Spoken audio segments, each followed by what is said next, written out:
Musselman here. First, we'll begin with the flexion, adduction, and axial compression test. So for this, you're going to want your patient lying in a supine position like Ptolemy here. The practitioner is going to flex his hip up to a 90-degree angle and adds slight adduction, which will be bringing it in here. From here, the practitioner is going to add slight axial compression, so pushing down on the knee. Any pain associated with this movement would be a positive test. Musselman here. Next, we'll be doing the hip scour test. So for this test, you're going to want your patient laying in a supine position again. You're going to flex the hip up to about a 90-degree angle and create adduction until there's an end of force here. And from here, you're going to go into two arcs of motion, taking the hip from adduction to abduction. If there's no pain associated with this, we're actually going to add axial compression and go through the motion again, two more arcs, from adduction to abduction. A positive test for this one would be a recreation of any of the symptoms they've been having. Brandon Musselman here. Next, we're going to do the Trendelenburg test. So for this test, we're going to have the patient step over here into the camera view. And all he's going to do is lift his contralateral leg 2 to 3 inches while trying to maintain a neutral pelvis. If he has to shift his weight to one side, it's likely due to weak abductors. If he can maintain a neutral pelvis, then it is a negative test. Here. Next, we'll be performing the femoral nerve traction test. So for this test, you're going to want your patient laying on their unaffected side. And what you're going to do is you're going to take their affected leg and you're going to extend the knee and the hip and then torque the hip back and then add flexion to the knee. So bending the knee here.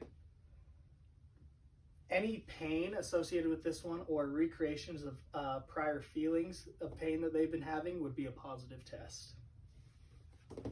Musselman here. Next, we'll be performing the Brzezinski-Koenig test. So this test is done entirely by the patient. So what they're going to do is lay here in the supine position, and there's going to be two movements involved here. He's going to flex his chin to his chest here.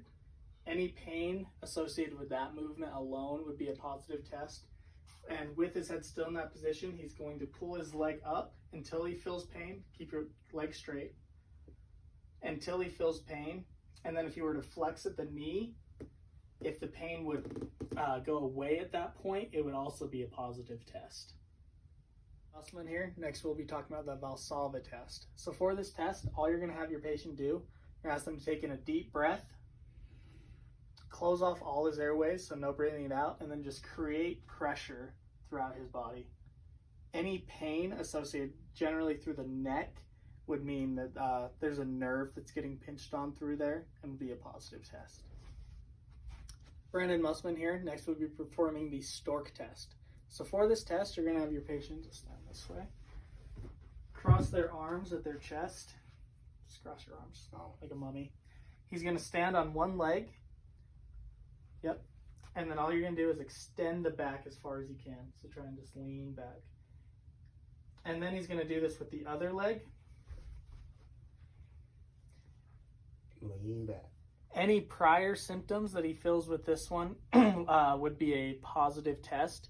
Likely if it's a unilateral pain throughout his leg, it'll feel more painful on his ipsilateral leg. Here, next we'll be performing the Hoover test. So for this test, you're going to want your patient laying in the supine position again. You're going to have your his ankles resting in the palms of your hands off the edge of the bed. And all you're going to do is have them lift one ankle at a time. So lift your left ankle first, straight leg. Yep, that's good. Bring it back down. And then their other ankle, only a couple inches. You're good. And then back down. So if he can't lift the one leg and you don't feel any pressure from the other leg through the palm of your hand, he's likely not trying to lift the leg. If there's a certain weakness throughout lifting his leg and you could feel him pressuring down with the other leg, it's likely. Brandon Musselman here. Next we'll be doing the brachial plexus compression test. So for this test, you're going to want your patient sitting at the edge of the table here in an upright position. And all you're going to do is the practitioner from behind him is apply firm pressure to the brachial plexus using your fingers and thumb here. Any pain radiating down this limb here or throughout the shoulder would be a positive test. Next, we'll be performing the Adson's test. So for this test, you're going to want your patient at the edge of the table here, sitting in an upright position, not texting. And as the practitioner, you're going to be kind of off to the side behind him here. And all you're going to do is find his radial pulse. Once you find that, you're going to have the patient look over the shoulder at you while you laterally rotate and extend the shoulder. Next, you're going to ask the patient to take a deep breath.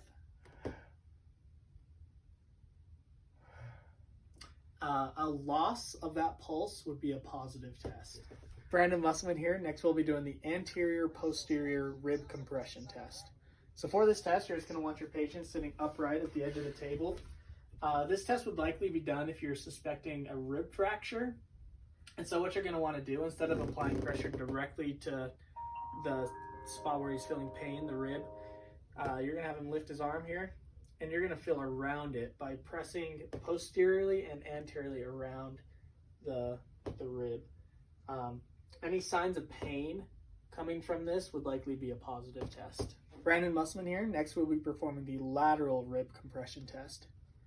So this one would be very similar.